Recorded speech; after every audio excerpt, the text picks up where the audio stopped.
Good afternoon, students. Myself Priya ma'am. Today we learn Gujarati grammar. આજે આપણે ગુજરાતી વ્યાકરણ વિશે થોડું ભણીશું. Standard 8th subject Gujarati. Today date 21/8/2020. આજની તારીખ 21/8/2020. આજે આપણે ગુજરાતી વ્યાકરણ વિશે થોડું ભણવાનું છે. સ્ટાન્ડર્ડ 8માં ગયા લેક્ચરમાં આપણે પોએમ નંબર 8 આજ આનંદ જોઈ ગયા અને આજે હવે હું તમને થોડાક વ્યાકરણમાં અલંકાર વિશે થોડુંક સમજાવીશ. આપણે આજે એક નવો ટોપિક જોવાનો છે, અલંકાર. બરાબર છે? તો એના માટે સૌથી પ્રથમ હું તમને થોડા વાક્યો સંભળાવું છું. નીચેના વાક્યો વાંચો. અંધારી રાતે હીરબાઈ જોગ માયા જેવી લાગતી હતી. બીજું સેન્ટેન્સ છે, ધરામાં ડબી ડબીને એ વ્રજ જેવી લાગતી હતી. તમને એક વસ્તુ નોટિસ થશે કે આ બંને વાક્યોમાં જેવી જેવી તમે અહીંયા જોઈ શકો છો કે બંને વાક્યોમાં તમને જેવી જેવી એ કોમન લાગે છે. લાગે છે ને? બે વાક્યમાં અંધારી રાતે હીરબાઈ જોગમાયા જેવી અને બીજા વાક્યમાં પણ ડબી ડબીને એ વ્રજ જેવી, વજ્ર જેવી. બરાબર છે? તો જેવી શબ્દ આવ્યો છે. આ શબ્દ પર ભાર એટલા માટે મુકાવું છું કે આના દ્વારા થોડું તમને હિન્ટ મળશે કે આને આ વાક્યને ઓળખવા કેમના. બરાબર છે? તો અહીં પ્રથમ વાક્યમાં હીરબાઈને જોગમાયા સાથે સરખાવી છે. મેં તમને કહ્યું ને, જેવી એટલે શું? સરખામણી કરી છે. હીરબાઈને જોગમાયા સાથે સરખામણી કરી છે. જ્યારે બીજા વાક્યમાં એની સરખામણી વજ્ર યાને કે લોખંડ સાથે કરવામાં આવી છે. બીજા વાક્યમાં એની સરખામણી શેની થઈ? તો ધરામાં. ધરામાં ડબી ડબીને એ વજ્ર જેવી લાગતી હતી. તો વજ્ર એટલે કે લોખંડ. બરાબર છે? વજ્ર એટલે કે લોખંડ. તો બીજી વાક્યમાં સરખામણી એની શેની સાથે કરવામાં આવી? તો વજ્ર યાને કે લોખંડ સાથે કરવામાં આવી છે. તમે જોશો કે આ પ્રકારની સરખામણી કરવાથી ભાષાની શોભા વધે છે. શું કહે છે? કે તમે જોઈ શકો છો કે આ પ્રકારની સરખામણી કરવાથી ભાષાની શોભા વધે છે. કેવી રીતે? આગળ આપણે જોઈએ. જેવી રીતે ઘરેણાં પહેરવાથી આપણે વધુ સુંદર દેખાઈએ છીએ તેવી જ રીતે ભાષાને વધુ સુંદર બનાવવા અલંકારનો ઉપયોગ કરવામાં આવે છે. બરાબર છે? આવી ગયા આપણા ટોપિક પર. આપણો મેઇન ટોપિક છે અલંકાર. બરાબર છે? તો કહેવામાં આવે છે કે જેવી રીતે તમારા સોના, તમારા ઘરેણાં, જેવી ઘરેણાં પહેરવાથી તમે વધુ સુંદર, સ્ત્રી પોતાના આભૂષણથી વધારે સુંદર લાગતી હોય છે. બરાબર ને? તો એમ કહે છે કે સ્ત્રી પોતાના આભૂષણથી વધારે સુંદર લાગતી હોય છે, તેવી રીતે ઘરેણાથી વધારે સુંદર લાગે છે. તેવી રીતે આપણી ભાષાને પણ વધુ સુંદર લાગવા માટે, ભાષાને વધુ સુંદર બનાવવા માટે શેનો ઉપયોગ કરવામાં આવે છે? તો અલંકારનો ઉપયોગ કરવામાં આવે છે. અને કેવી રીતે, કયા અલંકારોનો ઉપયોગ કરીશું તે આપણે આગળ જોઈએ. આપણી ભાષામાં ઘણા અલંકારો છે. બરાબર છે? જેવા કે ઉપમા અલંકાર, રૂપક અલંકાર, ઉત્પ્રેક્ષા અલંકાર. પણ આ બધા અલંકારોને આપણે ઓળખવા કેવી રીતે? બરાબર છે? તો આપણે થોડાક એની હિન્ટ જોઈશું કે કેવી રીતે એ લોકોને ઓળખવા કે આ કયો અલંકાર છે. સૌથી પ્રથમ આપણે કહે છે કે ઉપમા અલંકાર વિશે જોઈશું. તો અલંકારો બે પ્રકારના હોય છે. વળી પાછા અલંકારોમાં બે પ્રકાર કર્યા છે. કેમ? એને ઓળખવા માટે. તો શબ્દાલંકાર અને અર્થાલંકાર.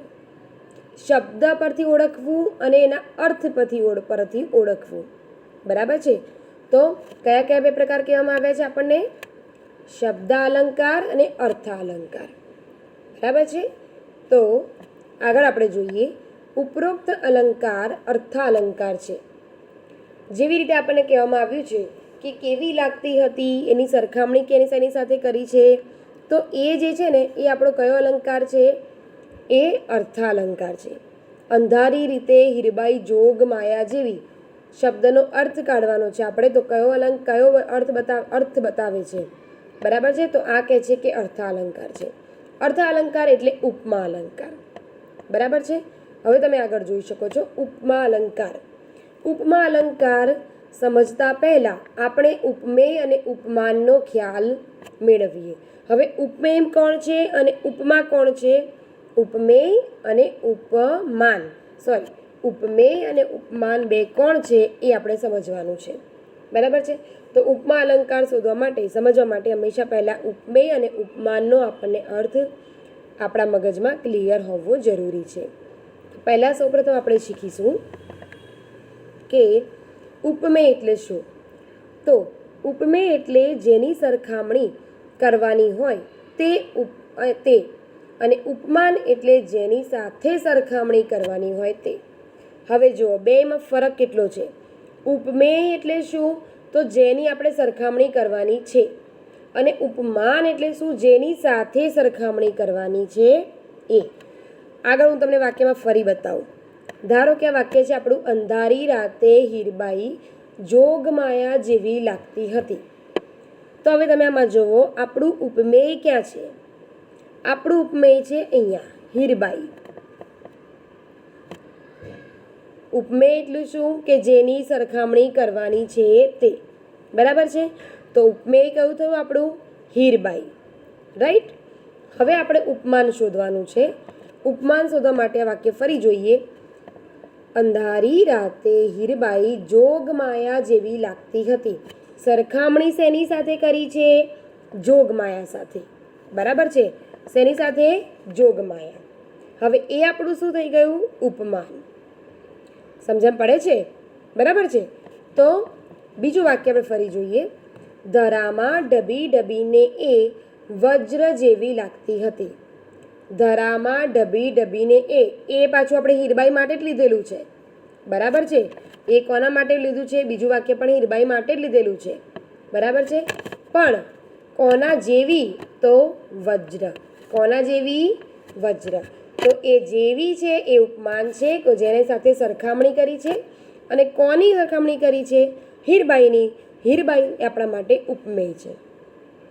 હવે સમજણ પડે છે ઉપમા અલંકાર કેવી રીતે શોધવું? બરાબર છે.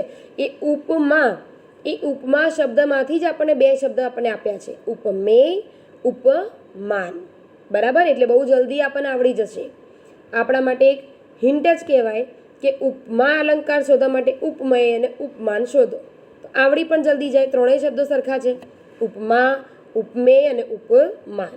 બરાબર છે. તો જેમ કે ફરી એક બીજું એક્ઝામ્પલ બી હમણાં આપ્યું છે.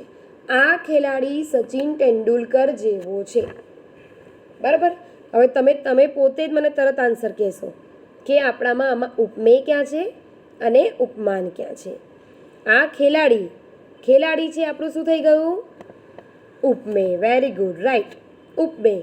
અત્યારે ભલે મારો વિડીયો તમે જોઈ રહ્યા છો, પણ જ્યારે કે હું તમને લાઈવ સમજાવતી હોઉં ને, એવી રીતે મને ખબર છે કે તમે જેવા જોતા હશો વિડીયો તેવા તરત હું એમ પૂછીશ કે કયું, તો તમે તરત તમારા મગજમાંથી, તમારા મોઢામાંથી તરત જવાબ નીકળશે કે ઉપમેય છે આપણો ખેલાડી. ખરું ને? બરાબર છે. રાઈટ. તો ઉપમાન કયું છે આપણું? તો કોની સાથે સરખામણી કરી? સચિન તેંડુલકર સાથે. અને પાછું આપણે એને ઓળખવા માટે મેઇન હિન્ટ કઈ આપણી પાસે? તો આપણી પાસે એક મેઇન હિન્ટ શું છે ખબર છે? જેવો. આ છે ને આપણી મેઇન હિન્ટ છે. જેવો, જેવી, જેવા. તો ઉપમા અલંકાર. અન્ડરસ્ટેન્ડ? તો ખિલાડી બન્યો આપણા માટે. હવે ખિલાડી શું છે આપણા માટે?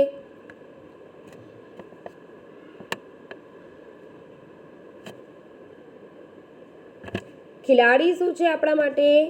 ઉપમેય. સચિન તેંડુલકર શું છે આપણા માટે? ઉપમાન. બરાબર છે. બેને અલગ અલગ કલરથી મેં તમને બતાવ્યું છે. અને જેવો હજી આપણો ત્રીજો કલર અલગ કર્યું એ આપણી ઓળખાણ માટે છે કે કયો અલંકાર આવે છે? ઉપમા અલંકાર આવે છે. આપણને હિન્ટ મળે. That is why. ઓકે. તો આ વાક્યમાં ખેલાડી ઉપમેય છે, સચિન તેંડુલકર ઉપમાન છે, જ્યારે જેવો એ ઉપમા દર્શક શબ્દ છે. જેવો એ ઉપમા દર્શક છે. જેમ કે મેં તમને સમજાવ્યું, ખેલાડી ઉપમેય, સચિન તેંડુલકર ઉપમાન, અને જેવો શબ્દ મેં જેમ તમને અલગ ટીક કરીને બતાવી એ આપણું ઉપમા દર્શક. ઉપમા દર્શક શબ્દ એટલે શું કે આપણને કોઈ પણ વસ્તુની ઉપમા આપવી. ઉપમા એટલે ખાવાની ઉપમા નહીં, બધાને ખબર હશે હે ને, સાઉથ ઇન્ડિયનમાં ઉપમા બને છે. તો ઉપમા એટલે એ ખાવાની ઉપમા નથી લેવાની આપણે અહીંયા. ઉપમા એટલે કોકને કોક વસ્તુથી, કોઈ પદથી બિરદાવવું, બરાબર, એટલે ઉપમા.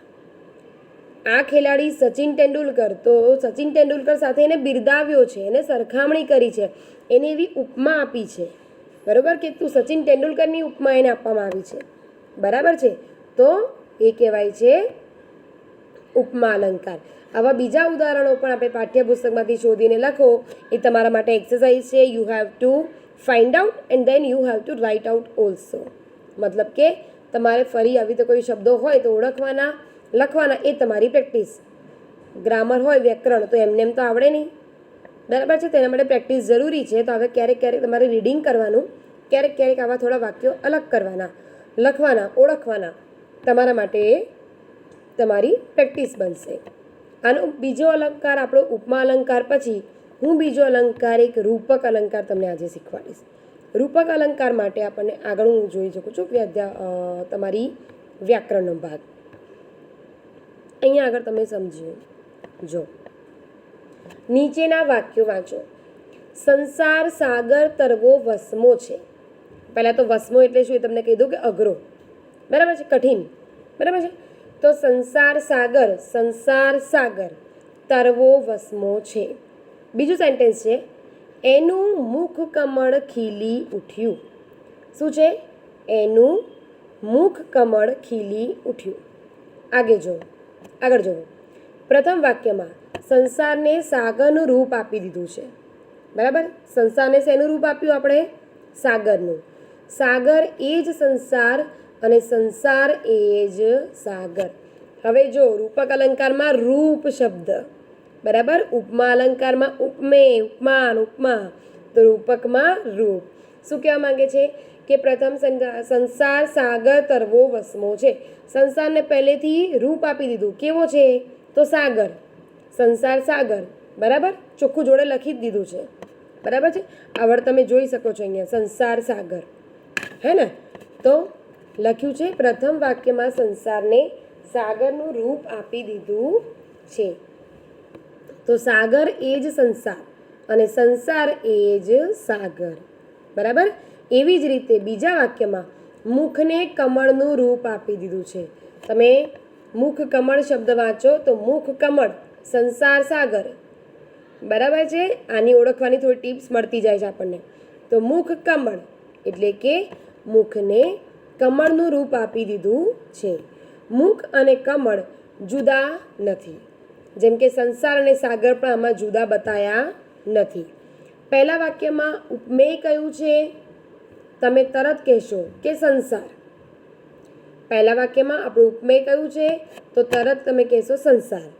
એવી જ રીતે ઉપમાન કયું છે? તો સાગર. આ ઉપમેય અને ઉપમાન એ અલંકાર શોધવા, અલંકાર સમજવા માટેના શબ્દો છે, બરાબર છે. તો ઉપમેય મળી ગયું આપણને સંસાર, ઉપમાન સાગર. પરંતુ અહીં ઉપમેય અને ઉપમાન એકરૂપ બની ગયા છે, એકરૂપ બનાવી દીધા છે આપણને. જેવો, જેવી, જેવું લીધું નથી. તેથી આ રૂપક અલંકાર બને છે, બરાબર છે. આ બહુ ઇઝી છે. રૂપક અલંકાર કેવી રીતે? કે જે શબ્દને જે શબ્દની સાથે સરખાવવામાં આવ્યું હશે તે બંને શબ્દો જોડે લખવામાં આવ્યા હશે. સંસાર સાગર, મુખ કમળ, તો મુખને કમળ સાથે સરખાઈ દીધું, તો મુખ કમળ જોડે જ લખી દીધું.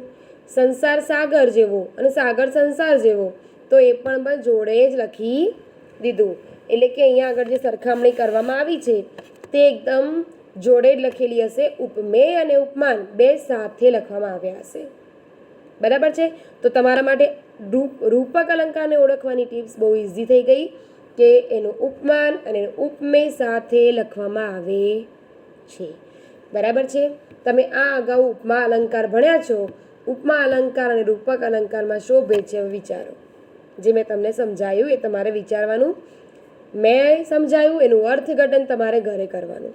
ઘરે દેટ મીન્સ કે જ્યારે તમે ગુજરાતી સબ્જેક્ટ ભણવા બેસો ત્યારે તમે એનું અર્થઘટન કરશો. શું અર્થઘટન કરશો? તો ઉપમેય કયું કહેવાય, ઉપમાન કયું કહેવાય, અને એના પછી જેવો, જેવી, જેવું આવે એટલે કે ઉપમાપી કહેવાય, તો ઉપમા અલંકાર.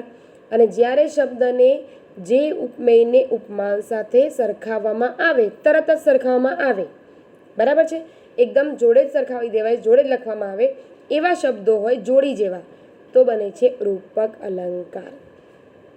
આપણે આજે અલંકારના 2 એક્ઝામ્પલ શીખ્યા. હવે તમારો એક નવો ટોપિક હું લઈશ, સંધિ. ત્રીજો ટોપિક આપણે એમાં સંધિનો લઈશું.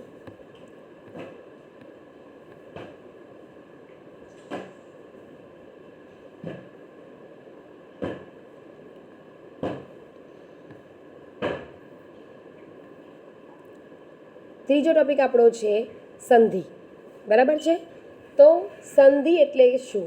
તો સૌથી પહેલાં હું તમને સમજાવું કે સંધિ એટલે 2 કે વધારે શબ્દો જ્યારે અમુક ચોક્કસ નિયમોને આધારે જોડાય ત્યારે સંધિ થઈ એમ કહેવાય. બરાબર. સંધિ એટલે કે શું? તો 2 કે વધારે શબ્દો. બરાબર છે. કેટલા શબ્દો આપણને કહેવામાં આવે છે? તો 2 કે વધારે શબ્દો અમુક ચોક્કસ નિયમોને આધારિત. બરાબર છે. હવે આપણે જો આગળ જોઈશું કેવી રીતે. સંધિના 2 પ્રકાર છે, સ્વર સંધિ અને વ્યંજન સંધિ. હવે તમને બધાને ખબર હશે કે સ્વર અને વ્યંજન તો બધાને ખબર છે. સ્વર એટલે અ, આ, ઈ, ઉ, એ, ઐ, ઓ, ઔ, અમ, અહ. બરાબર છે. આ થયા સ્વર તમારા. અને સંધિ, તો સંધિ તમને ખબર છે ક ટુ જ્ઞ. ક થી લઈને જ્ઞ સુધીના જે બી કક્કાવારી પ્રમાણે આવતું હોય, ક, ખ, ગ, ઘ, ચ, છ, ઝ, ટ, ઠ, ડ, ઢ, ણ, ત, થ, દ, ધ, ન, પ, ફ, બ, ભ, મ, ય, ર, લ, વ, શ, શ, સ, હ, ડ, ક્ષ, જ્ઞ. બરાબર છે.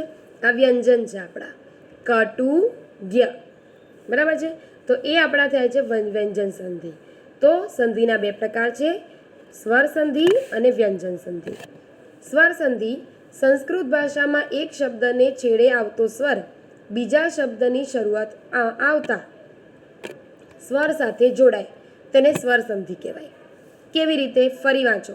સંસ્કૃત ભાષામાં એક શબ્દને છેડે આવતો સ્વર, છેડે એટલે કે એ શબ્દના અંતે, બરાબર છે, છેડે એટલે કે અંતે આવતો સ્વર બીજા શબ્દના શરૂઆતમાં, બીજો જે વર્ડ આપેલો હોય શરૂઆત, એની શરૂઆત હોય તો જોડાઈ જાય એને સ્વર સંધિ થઈ એમ કહેવાય.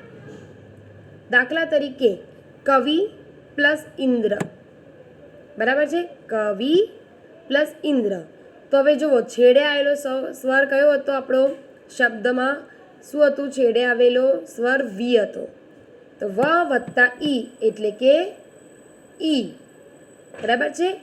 અને પછી ઇન્દ્ર આપેલું છે, તો ઇન્દ્રમાં સૌથી પહેલો ઈ એ આપેલો છે સ્વર સાથે, ઈ સાથે વી એ જોડાઈ જાય. એટલે આપણને બ્રેકેટમાં આવી રીતે સમજાયું છે, આવી રીતે કે ઈ સ્વ એટલે કે આપણો જે ઈ હતો વી સાથેનો જોડાયેલો ઈ એ પ્લસ બીજો ઇન્દ્રનો ઈ આવ્યો એ. બરાબર છે. ઇન્દ્રનો ઈ આવ્યો એ બંનેને પ્લસ કરીને જોડવામાં આવે. બરાબર. એટલે શું થઈ જાય? દીર્ઘ થઈ જાય. દીર્ઘ થઈ જાય એટલે કે એની સંધિની ભાષામાં એની માત્રા બદલાય. બરાબર. એટલે કવિ પ્લસ ઇન્દ્ર એટલે કવિન્દ્ર. એટલે એની માત્રા કેવી રીતે બદલાય? દીર્ઘ એટલે કે નાના ઈની માત્રા, અરે ઈ છે એટલે કે મોટા ઈની માત્રા હતી, વની આગળ હતી માત્રા, એ મોટા ઈની હતી કે નાના ઈની? નાના ઈની હતી. વની આ બાજુ લેફ્ટ સાઈડ કરવામાં આવે માત્રા એટલે કે એ કહેવામાં આવે તો સમજી જાઉં કે નાનો ઈ છે, નાનો ઈ. અને વની પાછળ એટલે કે જમણી બાજુ કરવામાં આવે માત્રા તો એ નાના ઈની બની જાય. તો કવિન્દ્રમાં નાના ઈની માત્રા બની ગઈ. આને કહેવાય છે સ્વર સંધિ. બરાબર છે. એના ઉદાહરણ તમને અમુક આપેલા છે, જો તમે જોઈ શકો છો. સૂર્ય પ્લસ અસ્ત એટલે સૂર્યાસ્ત. બરાબર. જો નિયમ લખ્યું છે અ પ્લસ અ તો આ. આ નિયમ ખાસ વાંચવા જરૂરી છે, બરાબર. અ પ્લસ અ તો અ પ્લસ આ તો આ જ, આ પ્લસ અ તો આ, અને આ પ્લસ આ તો આ બધું ધ્યાનમાં રાખવાનું કે આ ક્યારે બને છે, બરાબર છે. બીજો આગળ નિયમ છે ઈ પ્લસ ઈ તો ઈ પ્લસ ઈ તો ઈ, પાછું ઈ પ્લસ ઈ તો ઈ, બધામાં નાના ઈ બે લીધા છે અને પ્લસ કરતાં શું થઈ જાય છે, મોટા ઈ. ઉમાં પણ એવું છે, બે નાના ઉ થાય પ્લસ કરવામાં તો મોટો ઉ બને, એક નાનો ને એક મોટો થાય તો પણ મોટો ઉ બને છે. અ પ્લસ ઈ થાય તો એ બની જાય છે, આ પ્લસ ઈ થાય તો એ. જેમ કે આમાં તમે યથા પ્લસ ઇષ્ટ તો યથેષ્ટ, અ પ્લસ આ પ્લસ ઈ તો એ બની ગયો, બરાબર છે. એવી રીતે આ પ્લસ ઈ બને તો પણ એ, નાનો ઈ કે મોટો ઈ, બરાબર છે. અને અ પ્લસ ઉ નાનો કે મોટો તો ઓ બને છે. એનું એક્ઝામ્પલ જોઈએ. સૂર્ય પ્લસ ઉદય, નાનો ઉ છે તો પણ સૂર્યોદય, ઓ બની ગયો. અને પ્રણય પ્લસ ઉર્મી, મોટો ઉ છે તો પણ પ્રણયોર્મી, પ્રણયોર્મી, ઓ બની ગયો. આ રૂલ્સ તમારે એક વખત વાંચવાના, એક વખત સમજ ના પડે. ગુજરાતી ભાષા છે, એક નહીં ને બે નહીં ત્રણ નહીં, ભલે 4 વાર વાંચવા પડે, પણ વાંચવાના ખાસ, તો તમને સંધિનો મૂળ ખબર પડે, બરાબર છે. એવી જ રીતે અ કાં તો આ હોય પ્લસ એ કરવામાં આવે તો ઈ બની જાય, અ કાં તો આ હોય પ્લસ રૂ કરવામાં આવે રી, અ આ ઈ આપણે કહીએ છીએ ને રી સ્વર, તો અર બની જાય. એનું આપણે એક એક્ઝામ્પલ જોઈએ. સપ્ત પ્લસ ઋષિ તો સપ્તર્ષિ, રૂ નીકળી જાય ત લાગી જાય ને સીધું શની માથે રનો રકાર બની જાય, સપ્તર્ષિ, બરાબર છે. મહા પ્લસ ઋષિ તો મહર્ષિ, શી અને મહરે હામાંથી એની આની માત્રા નીકળી જાય અને રૂ નીકળી જાય, રૂની માત્રા રકારની રૂપે શ પર આવી જાય, બરાબર છે. આગળ આવે છે વ્યંજન સંધિ.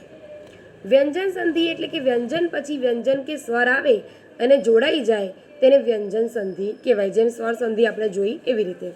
દાખલા તરીકે તદ પ્લસ લીન, આગળ આ બધા સ્વર આવતા હતા, અ આ ઈ એ ઔ, તમે બધું જોયું ને. બધે શું આવે છે, વિદ્યા, અર્થી, શિવ, આલય, સૂર્ય, અસ્ત, અ આ એ બધા સ્વર સંધિ હતી, બરાબર છે. અને આપણે હવે કઈ સંધિ જોવાની છે તો વ્યંજન સંધિ. વ્યંજન સંધિ જેવી કે જો તદ પ્લસ લીન, તદ દ વ્યંજન છે, બરાબર, સ્વર નથી, અને લીનનો લ પણ વ્યંજન છે, તો દ પ્લસ લ, બરાબર છે. તો સંધિ એવી રીતે વ્યંજન સંધિ જોડાતા કયો શબ્દ બનશે, તલ્લીન, બરાબર છે. તો આના કયા નિયમ છે તો આવી રીતે ક ખ ગ ગ, તો અનુનાસિક શું બનશે, ડ. એવી રીતે નિયમો આવેલા છે. ઉદાહરણ જોઈ શકો છો તમે, જુઓ. જગત પ્લસ ઈશ, તો ચલો એમાં તો સ્વર સંધિ છે. વ્યંજન જોઈએ આપણે. ષટ પ્લસ યંત્ર, ટ અને ય બે શું છે, વ્યંજન, તો એનું ષડયંત્ર શું બની ગયું, આ ટ અને ય હતું ને તો ટનો શું બની ગયો, ડ બની ગયો, બરાબર છે. અને ડ ની નીચે આપણે શું કર્યું, અનુનાસિક. અનુનાસિક એટલે કે જે આમ નાનો લીટા જેવું કરેલું છે ને એને અનુનાસિક શબ્દ કહેવાય, બરાબર છે. તો અનુનાસિક સિવાયના વ્યંજન પછી સ્વર કે ઘોષ વ્યંજન આવે તો વ્યંજનની જગ્યાએ તેનો વર્ગનો ત્રીજો વ્યંજન મુકાય છે. અહીં બી આપણે એક એક્ઝામ્પલ જોઈ લઈએ. આપદકાલ તો આપતકાલ, સીધો દનો શું બની ગયો, ત. અને એ તમને કેમનું બને, લર્ન કરવું હશે તો આવી રીતે લર્ન કરવું પડશે કે આમાંથી આટલા વર્ડ્સ છે, ક છ ગ ઘ આ બધા વર્ડ્સ છે, એનો અનુનાસિક આ રીતે થાય છે. એ કોષ્ટક તમારે લર્ન કરવાનું, બરાબર છે. બીજા ઘણા એક્ઝામ્પલ છે જે તમારે એક વખત રીડ કરવાના છે હોમવર્કમાં, બરાબર છે. આજે આપણે 3 ટોપિક વધારે શીખ્યા છીએ. અલંકાર શીખ્યા છીએ, અલંકારના 2 ટોપિક શીખ્યા, અને સંધિના પણ 2 ટોપિક શીખ્યા, સ્વર સંધિ ને વ્યંજન સંધિ, બરાબર છે. બધું જ શીખવાડ્યું તમારી મેં ટેક્સ્ટબુકના પેજ ઉપર જ આપેલું છે, જે તમે જોઈ શકો છો ચેપ્ટર વાઇઝ. તો તમારે રીડ કરવાનું છે. Okay then, by.